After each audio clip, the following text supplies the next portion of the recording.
Thank you, Elise. It's good to see everyone. Good to be back. CalBEM in the Kimpton. It's my honor to introduce our keynote speaker, Eric Wilson. Eric is a senior research engineer at the National Renewable Energy Laboratory. His work focuses on transforming the built environment. And recently, he's been an advisor to the U.S. Department of Energy's Deputy Assistant Secretary for Buildings and Industry.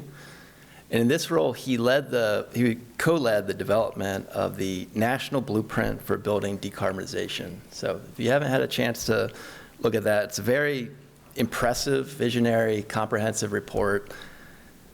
When I read it, I said, let's get Eric or a co-author to keynote this, symposium this year. So we're very glad to have you here. He's also played a key role in launching what's called the Affordable Home Energy Shot, which is an initiative to lower decarbonization for residential buildings, which, as we all know, is hugely important right now. So we're very happy to have Eric here. Thanks for traveling, making it a priority. And please join me in giving him a warm introduction.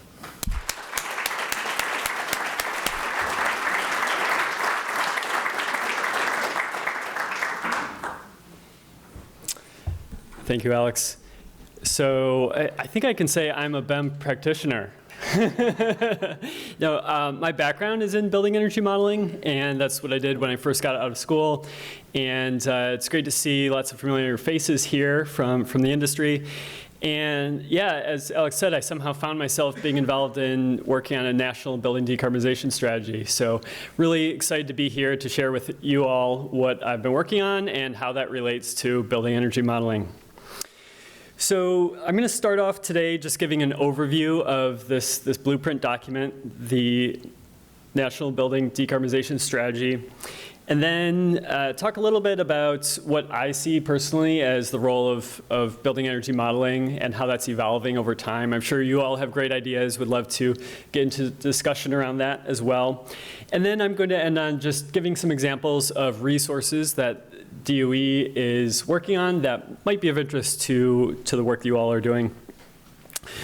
So what does it mean to decarbonize the U.S. building sector? I'm sure if I asked all of you, I might get a bunch of different answers. That is also true within the federal government. And part of the reason for putting together a document like this is just to get everybody reasonably on the same page about what this means. So, if we can't agree on that, then it's going to be hard to really coordinate our actions together and move forward. So this document sets out a vision for decarbonizing the whole U.S. building sector by 2050. And it's a little bit different in that it's really putting forth a people-centered strategy. Sure, emissions are important, but while we're getting there, we need to make sure that there's benefits that are accruing to people and communities. Otherwise, we're not going to be successful. So that's something that we really focus on in this document. And you can see some of the benefits here that we discuss in the document, wide range of benefits that can accrue if this is done right to people. So what's the context in which we develop this? Well, it starts with the Biden administration's climate goals. And in alignment with the Paris Agreement, that's to hit net zero emissions economy-wide by 2050 and 100% clean electricity by 2035. And while doing this, delivering at least 40% of the benefits from these investments to disadvantaged communities. So that's where we start with this. Now, why buildings? We all, I think, maybe I'm preaching to the choir here. Why are buildings important? They're quite large contributors. If you look across sectors, about 1/3 of U.S. national greenhouse gas emissions come from buildings. And this pie chart that put up here and we highlight in the blueprint is a little bit different from the traditional one that you see. This is adapted from data from the EPA inventory for greenhouse gases. And, it's split into multiple scopes. We have scope 1, the on-site combustion that happens in buildings. Refrigerants and other fluorinated gases are also in that scope 1 category. Then we have this large scope 2 chunk for electricity that's generated and used in buildings.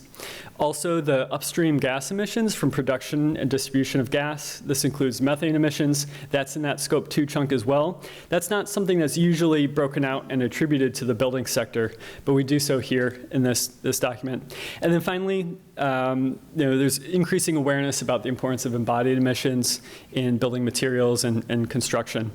And that's, again, something that often gets lumped into the industrial sector. But we made a first attempt here to break out that chunk and present it here as assigned to the building sector. And there's a lot of uncertainty, especially in these last two pieces, but we think this is a great start for just kind of helping show really the breadth of categories that are part of the building sector when it comes to pursuing these goals. So that's one reason buildings are important. Another reason is just they touch our lives in many, many different ways. We spend most of our time in buildings, and if you look at some of these examples here, they impact our health, they impact our energy bills and how we're able to afford living, and then they also can be the source of lots of benefits. Like there's already a bunch of jobs, clean energy jobs related to energy efficiency and buildings. So collectively, when you look at these stats, we see an opportunity that when we're pursuing building decarbonization, we can do it in a way that maybe makes these things worse, or we can do it in a way that makes these things better, and we can address and improve people's lives, because if we don't, then probably not going to be successful.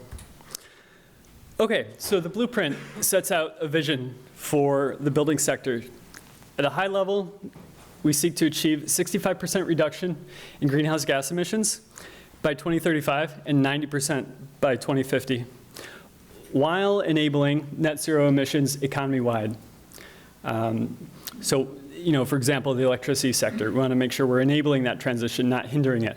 And importantly, while centering the benefits to people and communities.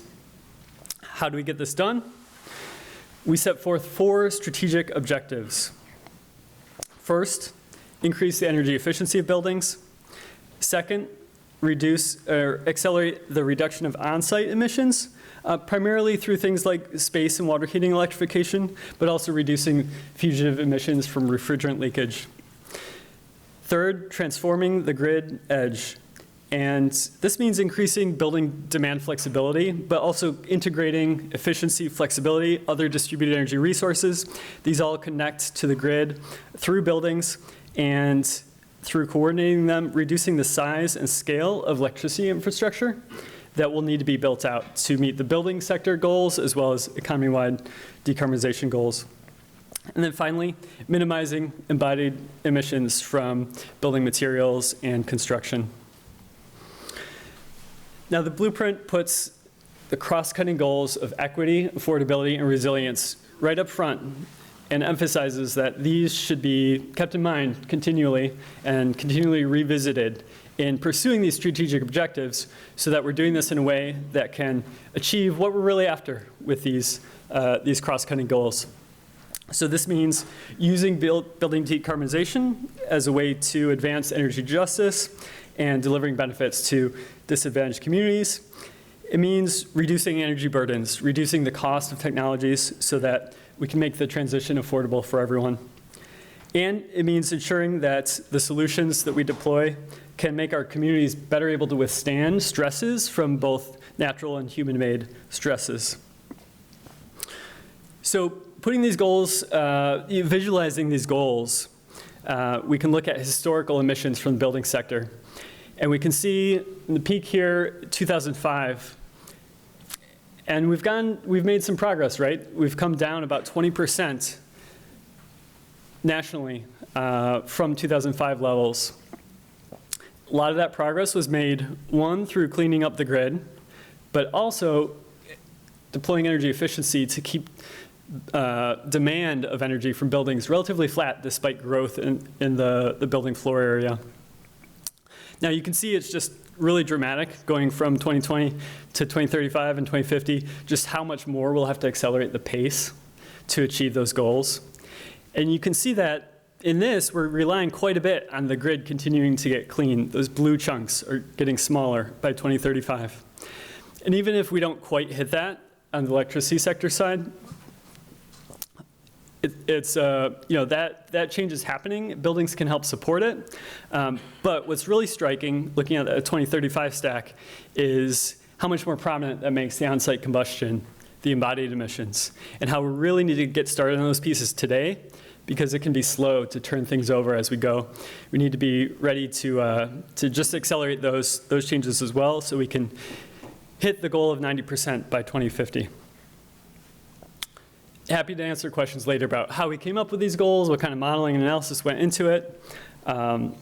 One point that I want to dwell on a little bit here is just how rapidly the power sector is changing. I think we all hear about it, we all see headlines, but it can be just pretty striking to actually look at the data and see what's been happening on the power sector. So looking nationally, this graph on the left has historical emissions for the whole power sector. And this is absolute emissions, so it's not intensity. So even as electricity demand has been growing, the emissions from the power sector have been decreasing pretty dramatically. And we lay out here in dotted lines 3 different scenarios about what this could look like in the future as the grid continues to evolve. And what you see is even in a kind of current policy scenario or a more pessimistic scenario where the cost of renewables goes up from where it is today, you can see that this downward trend is continuing. The other thing I wanted to highlight is just how much wind and solar needs to get built. If you look at the graph on the right, it's more than a 4 times increase in the amount of wind and solar that exists today. And a lot of that is determined by load from buildings. Buildings are responsible for 75% of electricity today, but really it's building, heating, and cooling loads that drive the size of generation, transmission, distribution that needs to get built out, both to achieve the buildings goal as well as the power sector goal. Okay, thanks for coming along and looking at lots of graphs with me. I love getting nerdy with this stuff. So one other point I want to dig into is the cost of delivering electricity. It may be surprising for those of you in California, but if you look at the past 30 years, the average retail price for electricity has been relatively flat. There have been a few ups and downs, but it's been relatively flat once you adjust for inflation. But what I find really interesting, if you look at what has been contributing to the overall price, what we're paying for in our electricity bill, is the cost of producing electricity has been gradually decreasing. The cost of delivering that electricity that gets produced has been increasing. And you can see that in the distribution piece and the transmission piece here increasing. And now they're roughly similar to each other in magnitude. And I expect this trend to continue. So this is part of why we put a lot of emphasis on infrastructure and reducing the size and scale of electricity infrastructure, because we're paying for it out of our bill. More than half of our bill is delivering that electricity. And for me, this is kind of a new paradigm to be in. It's been happening gradually, but and you see it in California with wholesale prices being negative during certain hours, during certain months. But it's something I think it's worth putting forward, just this almost paradigm shift in paying attention to the infrastructure as much as how we're generating that electricity. Okay, so what happens if we're successful? If we do get there on the Blueprint's goals, we talked about how buildings are related to our everyday lives. One thing we highlight is just what impact we might be able to have. So the large public and private sector investment that would need to happen to improve our nation's buildings, that could dramatically increase the number of high-quality jobs that enable families to build wealth and increase their economic security. At the same time, if we're able to reduce energy costs, we can keep more money in people's wallets. And increased comfort and productivity means our businesses can be more profitable, and we can make our schools better places to learn. And then when you look at public health, there's tens of billions of dollars in avoided healthcare costs that could be achieved each year if we're successful in reducing our on-site combustion from homes and businesses by 75%. So beyond those benefits to people, We also highlight how buildings have a central role in helping to facilitate decarbonization in other sectors. So we talked about the relationship with the electric grid a bit, how buildings can help limit the scale and cost of generation, transmission, and distribution infrastructure that would need to get built. Building sector is also where a lot of these distributed energy resources connect to the grid. Building demand flexibility itself, but also EV charging, solar, storage. And the building sector can be a place that can facilitate integration of these together, again, to provide more value to the grid and ultimately to make electricity and technology more affordable for all. The built environment, I think we're all aware, can also help with transportation goals. So it can help be a place where we integrate EV charging, and then things like building codes, zoning, urban planning can affect how transportation emissions evolve as well. And then finally, we all know buildings use a lot of concrete, steel. Buildings can be a place where we accelerate the demand for these low embodied carbon materials to help transform the industrial sector while also bolstering American companies' competitiveness in the global market. So the story here is much broader than just building greenhouse gas emissions. There's all these benefits that touch every home, every business, and really enable decarbonization throughout all these different sectors. So the blueprint, after laying out the vision, spends a lot of time diving into how we can accomplish that vision and laying out different actions and milestones. But first, it surveys the solutions we have at our disposal.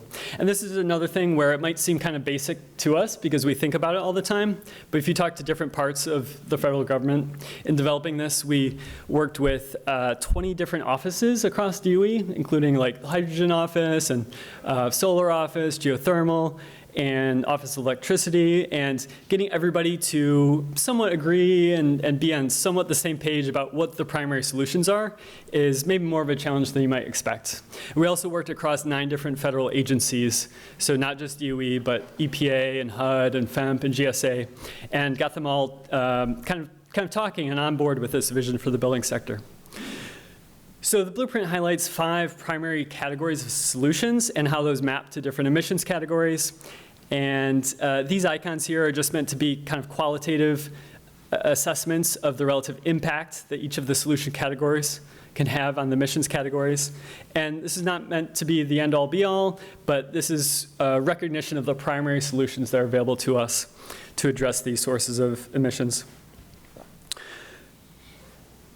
So the thing is, I think we all know that there's a huge gap between the current deployment of technologies and what would need to happen to meet the blueprint's level of ambition. And just as an illustrative example here, if you look at residential space heating, an estimate of the current number of homes that don't have heat pumps but might be able to benefit from heat pumps is about 100 million. And we looked at data from the EIA Residential Energy Consumption Survey and found that we think roughly there's 500,000 conversions per year. That may have been ticking up in recent years since 2020, but at 500,000 conversions per year, if you're going after full conversion of those 100 million homes, that would take 200 years. So obviously, if we need to get there sooner, we need to increase that conversion rate and go by a factor of 10x from 500,000 to 5 million conversions per year. And I think we've seen like the data, heat pumps are now outselling gas furnaces, so there's been a lot of progress for sure, but a lot of those are going into new homes. A lot of them are replacing older heat pumps. So I think we still have a long ways to go in increasing this pace. And this is just an illustrative example. There's other examples for commercial buildings, for envelope upgrades that you could look at as well. So how do we get there? The blueprint outlines a 3-stage transition. So we kind of look at the actions that are available and split this into 3 phases. And where we are now, between now and 2030, is arguably the most important phase, where we're catalyzing the transition and getting things set up so that our ability to adapt and scale during the later phases is possible. And to do this, we lay out this framework of 4 types or categories of actions. And this is developed for the federal government and actions available there, but I think the same thing could apply at the state level. So first, using R&D innovations to advance the leading edge of what's possible with technology and reduce its cost. So you can think of that as raising the ceiling on what is possible with technology. In the middle, that's where you get market transformation work, directly funding through incentive programs and financing programs, and things like labeling programs like LEED, or home energy labeling programs, which I know we have a panel on later. That's in this middle piece where we're trying to spur voluntary action within the market to get more adoption of technologies. And then finally, the framework recognizes that for technologies that become widely beneficial and cost-effective, we can lock in those performance gains by raising the floor on performance with codes and standards. So we lay out this framework and describe how all of these actions together can work together really and be coordinated to advance things within the building sector. I think we all realize, though, now more than ever, that federal action by itself is not enough. We have to acknowledge the critical importance of state, local, and tribal governments, which really have been leading on this for decades. And what the blueprint does is try to describe all these different levers that are available to these sub-federal actors and acknowledge the important role of all of those levers and ways that the federal government can support those actions as well. So one example would be states are leading the implementation from programs from the Inflation Reduction Act. And they also oversee utility program funding, and state regulators can enable innovative financing mechanisms like on-bill financing. And then when it comes to codes and standards, of course, states and localities are responsible for enacting those, enforcing those. And then finally, leading policy. So state and local government leaders can work on reforming utility planning, rate making, and setting standards for things like energy efficiency resources and including them in utility planning, and also setting things like clean heat standards. And in the blueprint, we describe ways that the federal government can help support all of these different decisions being made. So one is through things like technical assistance on things like codes, adoption of building performance standards, code enforcement.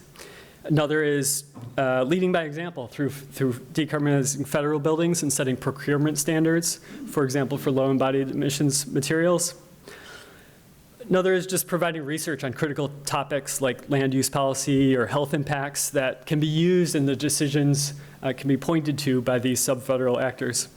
And then finally, there's also a role in de-risking early stage technology, making investments in innovations that can be then adopted and used by the rest of these sub-federal actors. So there's really this kind of nexus between federal action and state, local, and tribal government action, and the blueprint tries to describe that. Okay, so next I'm going to turn to the part 2, which that was an overview of the blueprint document and what's in there. And now I'm going to talk a little bit about what I see the role for building energy modeling in achieving this future. So what I find useful is looking at this innovation diffusion curve. I think we've all seen some form of this, where you have the early adopters on one side, in the middle you have the majority saying things like, what are those weirdos up to? Like with their heat pump clothes dryers and induction walks. And then you have the laggards saying things like, I want my fax machine back. So I try to think about this with the blueprint and thinking about all the millions of decisions that need to be made in adopting new technologies to achieve our goals. And when it comes to building energy modeling, I try to think about these decision makers and kind of the ecosystem. So I'll describe this, and very interested to hear your thoughts. I'm sure there's things that I've missed here that could be added in, but this is just kind of meant to plant some seeds and get some discussion going. So when I think about all these decisions, the first thing I think about is all those homeowners and small business owners. So this is like many single-family buildings out there, some multifamily buildings, some small commercial buildings. And I'd say this is like there's millions of these decisions that are getting made when a water heater dies and needs to be replaced. And so what drives these decisions? Well, some of it is comfort. I know DOE has been doing surveys recently on like what reasons homeowners have for adopting certain technologies. Some of it is economics. What financing is available? Is there financing available? Some of it is what your contractor says you should do. Some of it is just what products are available on the market. This next layer, organizations with large building portfolios. So I think this includes many different types of commercial and institutional buildings, some multifamily, and then even single-family rentals if it's part of a real estate investment trust. So these decisions, well, they may be driven by some of those same things, comfort and economics. I think there's also, you see, investor pressure. So whether that's just for things like stock performance, or maybe there's climate or ESG goals that the investors have, or avoiding financial risk. And some of it is what the architects or engineers are, what their experience is and what they're bringing to the table on these decisions. And then of course there's things like regulations, energy codes, building performance standards that affect these decisions by these decision makers. And I'd say, I don't know, maybe there's thousands of these organizations out there. Moving down the line, we come to state and local jurisdictions, and maybe there's hundreds of these decision makers. So these could be driven by lawmakers, could be driven by their constituents. Sometimes they're driven by climate goals, sometimes just purely economics, what makes sense for their community. And of course, the decisions made at state and local level impact energy codes for new construction, for renovations. Some entities that are adopting building performance standards or appliance emission standards. And then finally, at the bottom with utilities and regulators, maybe there's 50 of these for the states, or if you include munis and co-ops, maybe there's more there. And a lot of these decisions are, again, sometimes they're elected and responsible to constituents, but a lot of times there's regulatory goals that are set forth. So things like safety, reliability, affordability, equity. And sometimes there's explicit state legislation that sets forth what those regulators or utilities need to do. And these decisions, again, like state and local jurisdictions, kind of affect things up the chain, right? So they impact adoption by setting rates, setting resource standards, determining requirements for system planning, determining budgets for utility programs. So that's how I see the ecosystem. Again, there's probably others you could add in here, home builders, things like that. But what I'm going to go into next is kind of what I see as traditionally BEM being used for each of these decisions categories. And then what I see as emerging, more exciting, on the frontier of BEM being used for these decisions.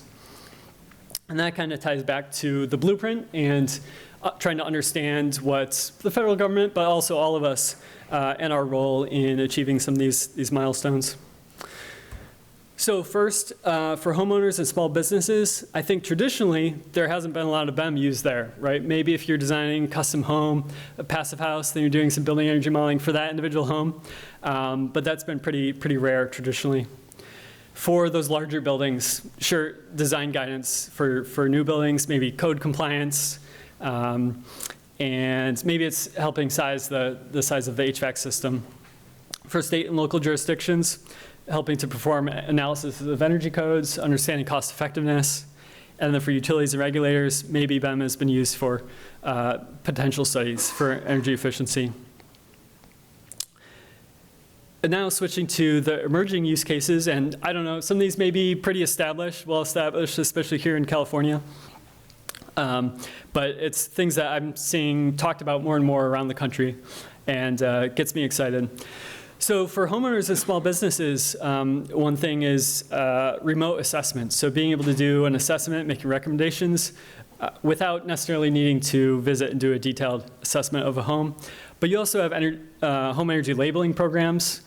It could be things like, LEED for homes, that sort of thing as well. Another area that I'm excited about, and I know I saw Mudit here somewhere, so remote assessments, maybe you can talk about that on the panel later. Another thing I'm excited about is just thinking about how hard it is to get a heat pump and get quotes for heat pumps, and you get I don't know, 3 or 5 different quotes, and they're all over the place, and it wastes everybody's time. So I know there's companies working on making that process easier, and I think building energy modeling can play a role there in helping to get more confidence in the sizing of the system and potentially being able to more automatically generate quotes with and reduce the friction in that whole process. So moving on to the next category, those larger organizations.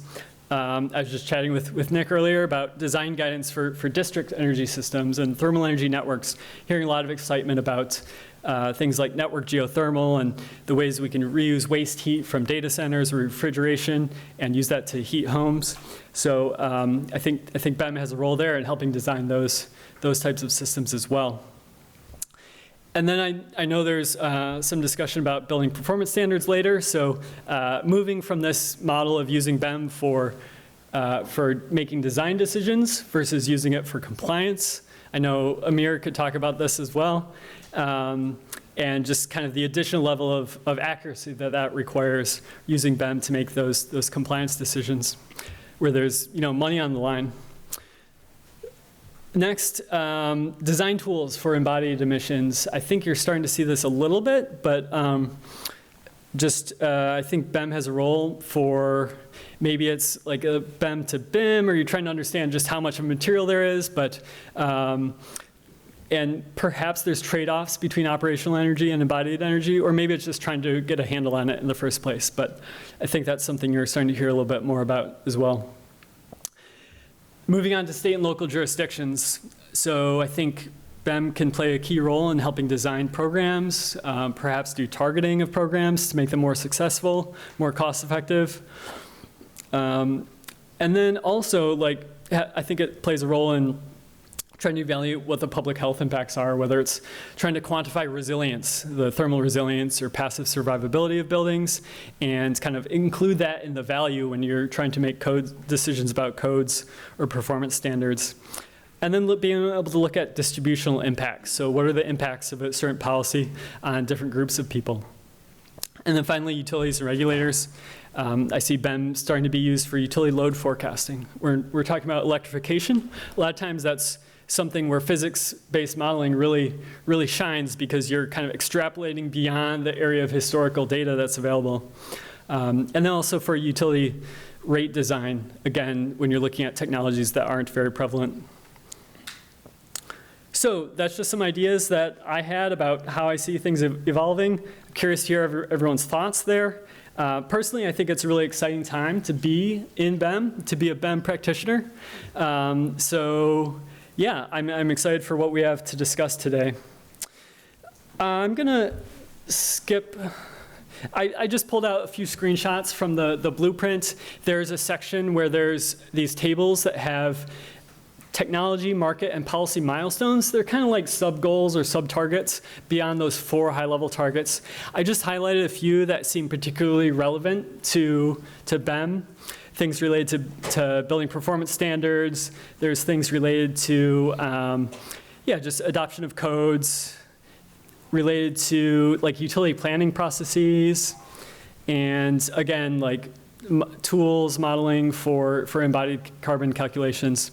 So recommend you check that out and see perhaps it's useful or of interest to your work. Okay, turning to this third part, just thought I would highlight a few things that DOE has been working on that might be of interest to you all. One thing that came out since the blueprint was released in April, the national definition for a zero-emission building. There was a long stakeholder process that got a lot of feedback on this. This is just part 1, and it focuses on operational emissions. But the idea here is to really set a consistent definition so that everybody's kind of on the same page about what it means to say a building is zero-emissions building. And hopefully that's of interest to you as modelers or your clients. And the idea is that public and private entities can use this to demonstrate their leadership on climate and clean energy goals. And I won't get into the details of exactly how this is defined, but there's 3 elements. One is related to energy efficiency. One is being free of on-site emissions. And then 3, powered solely from clean energy. So next I wanted to highlight something that's still not out yet, but hopefully will be coming soon. And this is guidance factors that the DOE Building Technologies Office has developed for internally for the tool developers of BTO tools. And the idea here is there's a lot of discussion about different emissions factors and hourly versus annual and marginal or average and historical and future looking. So just to provide some guidance on recommendations for different applications here. So again, intended for BTO tool developers, but might be helpful for you all if it's something you're interested in. And I'll just dive shortly into excuse me, some of the main conclusions here. And what we found, and me being involved in this a little bit, is that generally what is being set forth here is consistent with other industry guidance that's being developed. So if you look at the Clean Energy Buyers Association, there are a lot of big tech companies that are interested in procuring clean energy are part of this association. That association put out a report recently that had guidance that's pretty similar to this, and lays out different applications there. So, the main conclusions here I want to highlight are, one, a lot of times people talk about marginal emissions factors, but really we need to be talking about short-run marginal or long-run marginal emissions, because there's a factor of 2. This is for CAISO in California. If you look at projections from now out into the future, 2050, of these different emissions factors, these are averages over all of CAISO and annual averages. So it's not getting into differences between hourly, different hours of the year or seasons of the year. But if you look at this, a lot of times when people just say marginal, they mean short-run marginal, because that's something that's been around for quite a bit longer. But you can see there's a factor of 2. I mean, for California, it could be even 3 or 4x difference between short-run marginal and long-run marginal.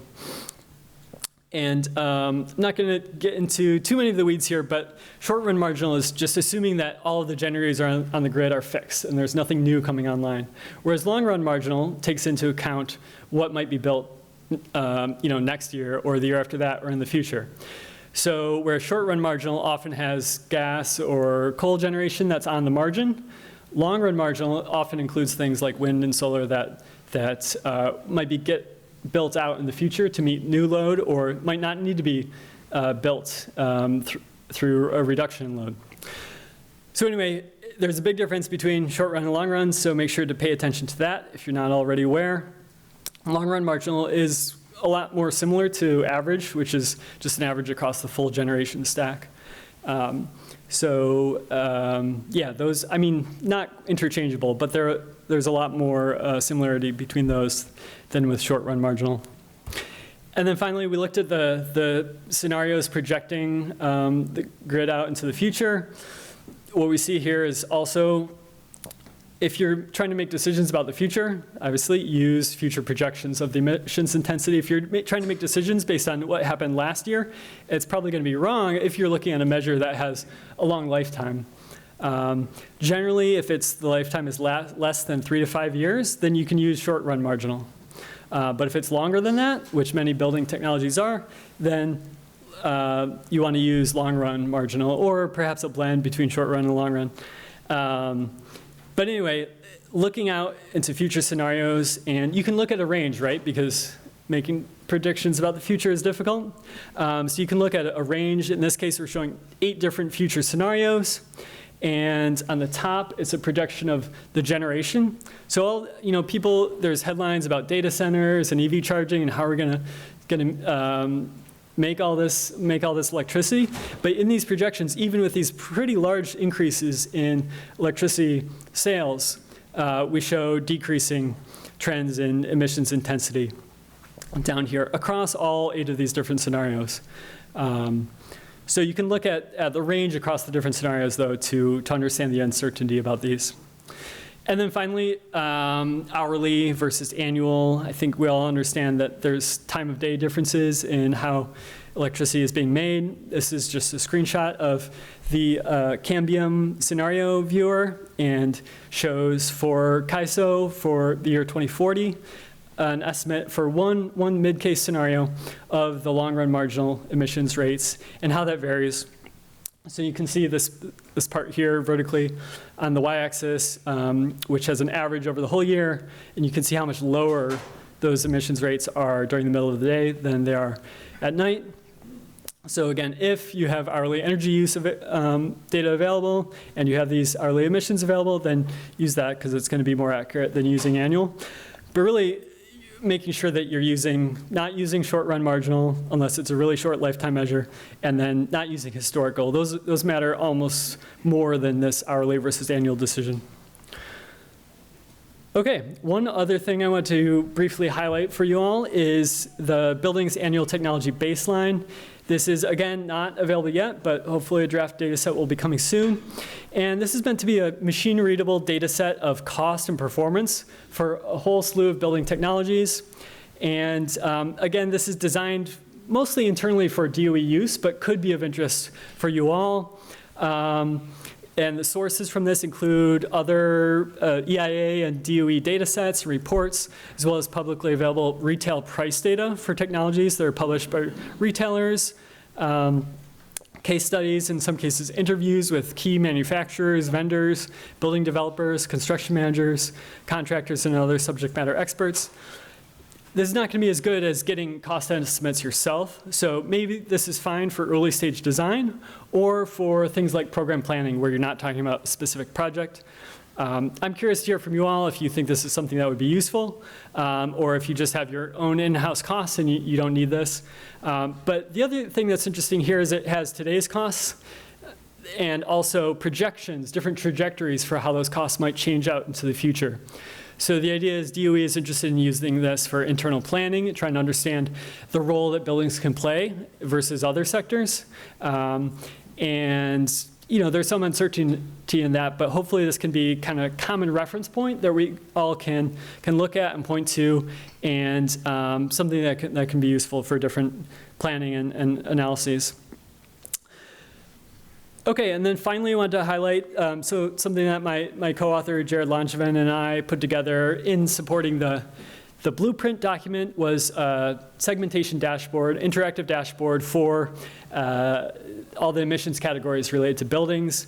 And this has projections out to 2050 under different scenarios, kind of a business as usual scenario, as well as a high electrification scenario. And again, this is very, very high level. I don't think this is useful for like making decisions on individual projects or anything, but it basically is a way of taking this pie chart that I showed earlier and breaking it into different chunks and trying to get a little bit more insight about the magnitudes of these different components and how might they change over time. So, if you translate this pie chart into a bar chart, you can see how that breaks down across these different scope categories, and you can say, oh, this is 2024.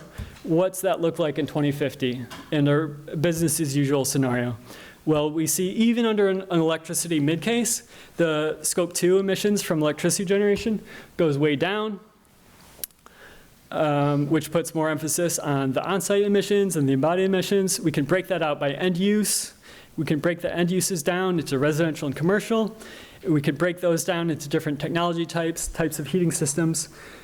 So again, feel free to check that out and let me know what you think. Oh, and then again, 2050 business as usual case, but we can also look at a high electrification case. Whereas if we're successful with reducing on-site emissions, that's going to make that chunk go down, but it makes the electricity piece go up a bit.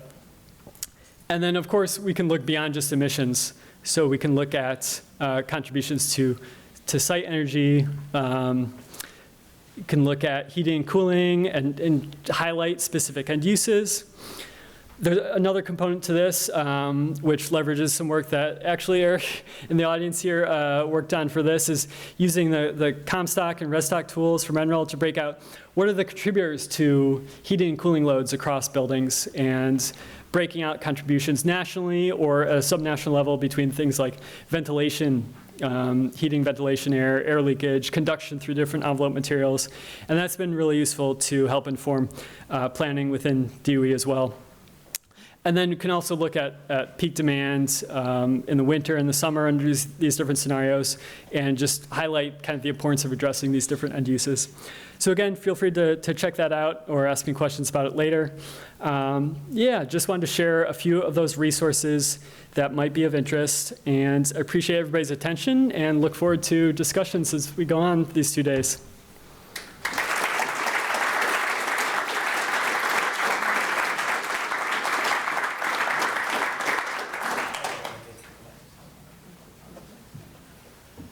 So I think we have about 15 minutes for questions.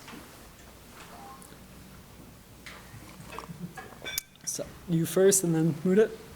Hi, Mike Toulouse with NREL. Oh, thank you. The technology piece that you talked about, is the plan to have that actually include heat pump technologies? Because I know past versions of that have been pretty silent on heat pump technologies in terms of, you know, industry costs and things like that. I think the last version is still carrying forward a cost from like 2018 or 2017. Yep. And so maybe you could just touch on that a little bit. Yeah. So on the building's annual technology baseline, I think you might be referring to for, I don't know, since 2010, 2012, there's been a residential energy efficiency measures database that's been used in various building energy modeling tools, BEOPT, and it's been used in ResStock. So this building annual technology baseline data set includes that residential efficiency measures database, and there was an update to that in this past year. So that's going through the final approval process. I expect that to be updated soon, and will include updated air source heat pump costs. And then this is what's newer about this is the commercial building side of things, and now is commercial building technologies that are added in. And then also the future cost trajectories is a new piece that hasn't existed before.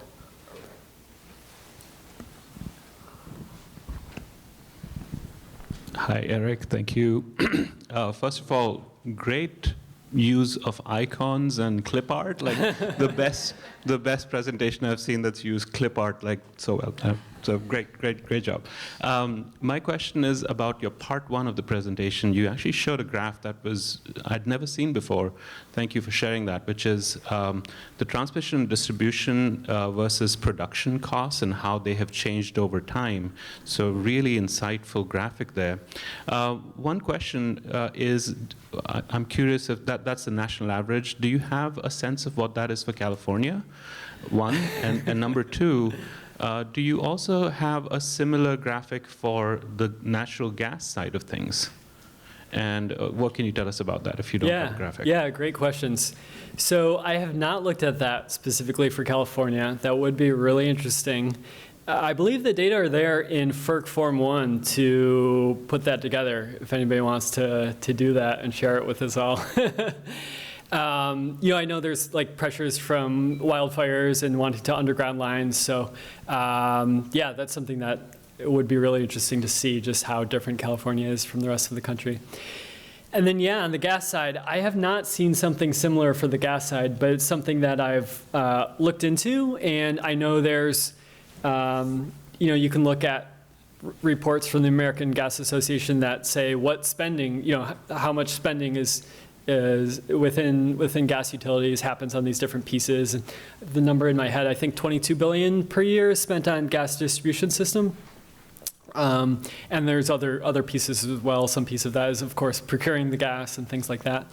But yeah, I haven't visualized that in the same way. Yeah, I'd imagine the gas would be a lot more volatile in terms of the top line as well. This seemed to be rather flat. And then I'll ask one more question and I'll let go. On the building annual technology baseline, it's really great to see that this is like the evolution of the residential energy efficiency database, which we've been using.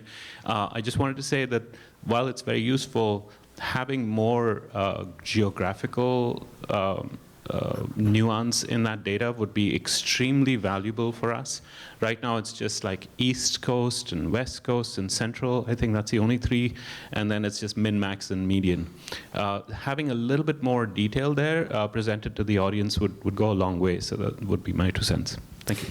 Yeah, that's a great point. Unfortunately, like in terms of collecting raw data and trying to tease out geographic differences is really hard just with the sample sizes available for this sort of thing. You know, I know you can get that sort of thing from RS Means. They publish location factors that will let you do adjustments for different markets around the country. That's something that's available. You can purchase it. Unfortunately, that's not something we can purchase and republish, right, because it's something they sell. But we're definitely aware that that's something that would be valuable. Hi, Eric Calderup, and thank you for sharing. I'm just curious, I know in the process of doing sort of roadmap exercises, sometimes a lot of the conclusions match your intuition, are kind of what you expect. I'm just curious if there are any kind of like surprising insights you got through this process, like strategies that might have a big impact that you didn't really think of at the start. Yeah, it's a good question. I mean, it was a long process, like 2-year process. So I don't know if anything was super surprising. I mean, I think, we've had interesting discussions with all the different offices across DOE, and that was often illuminating just to see like where people are coming from and like just how different people think about things. And so yeah, that was almost as surprising as anything. I think if anything from like the dashboard that I was showing, we all knew this intuitively, but like just looking at the winter peak demand, and if we go on this full electrification pathway to transition, that just how much of the challenge that's going to be in all climates pretty much, right? It's going to be worse in some climates than others. And I don't think it's something that is like impossible to address, but it just makes me think that we need to really have a yes and type of approach and trying to think about what solutions are out there that could help address that. Thinking about things like dual fuel heat pumps or geothermal ground source heat pumps, really aggressive envelope upgrades and valuing those in utility programs, because the amount of envelope upgrades you're going to need to reduce winter peak substantially is probably going to be more than it would be cost effective for homeowners to adopt on their own or for building owners to adopt on their own. So it just really, to me, reinforces the role of energy efficiency programs. If these are things that are valuable in the market, we need a way to incentivize them because they're not going to happen on their own. So yeah, I think kind of that all of the above, thinking about different solutions. I mean, yeah, thinking about thermal energy storage and even long duration or seasonal storage, using thermal energy networks that have geothermal boreholes that can store energy from season to season or year to year. Those are things that really kind of came into focus a little bit, at least for me personally, as things that seemed way out there like 5 years ago, but something that could be really important, and I'm starting to see more excitement about as we go into the future. Hey, Eric, Neil Cruz from Big Ladder Software. I'm wondering if the roadmap explicitly mentions building energy modeling as part of the future, and if not, why? Yeah, I'm pretty sure it does. So I showed the screenshots, and yeah, I'm pretty sure it does. Yeah, I mean, right. You can go check if you want. You can do right. It does. Control F, find it.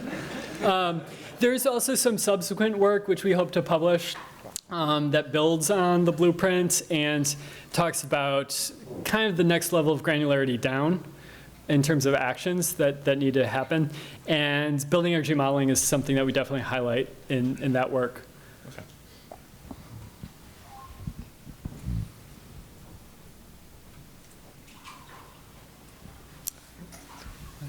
Yeah, I had just one question. What steps are you all taking to safeguard this data should the next administration decide not to do anything with it? Just curious. Yeah, so in terms of the data behind these, I mean, these last few resources are all intended to be public and something that can be out there. And in terms of the data behind the blueprint, that's, something, all of the figures, we're putting those, the kind of data tables behind those figures. That's something we do for accessibility compliance anyway. So making those publicly available. The dashboard that I showed, of course, that's publicly available already. So yeah, we do try to make the data out there and available, and something that I think in general, the philosophy at DOE is to try to make everything available and out there so that it can be used going forward, regardless of if the goals or focus areas of DOE shift a little bit, that those data sets can still be available. A lot of that data is going on. Is that okay, Eric? A lot of that data is going on to a system called the Open Energy Data Initiative platform. It's run on commercial cloud providers that they are providing storage and publicly available data sets. Yeah, as a public service. So, yeah. Should be okay. Thanks, Noel.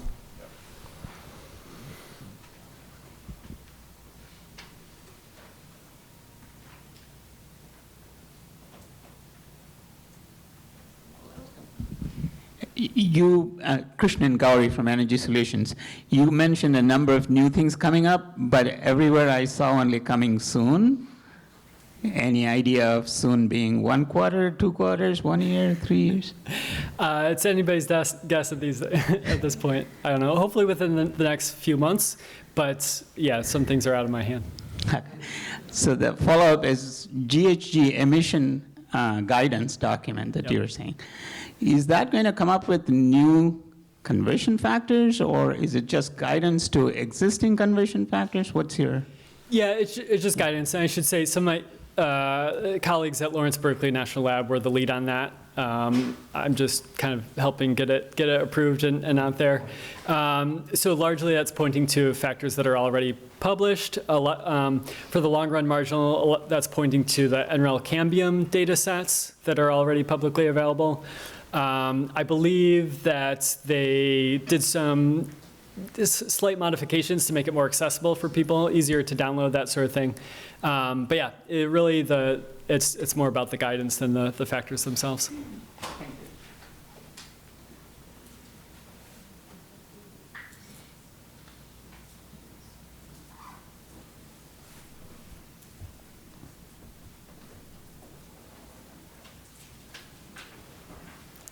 Okay.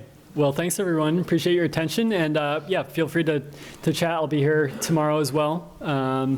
So yeah, looking forward to more discussion.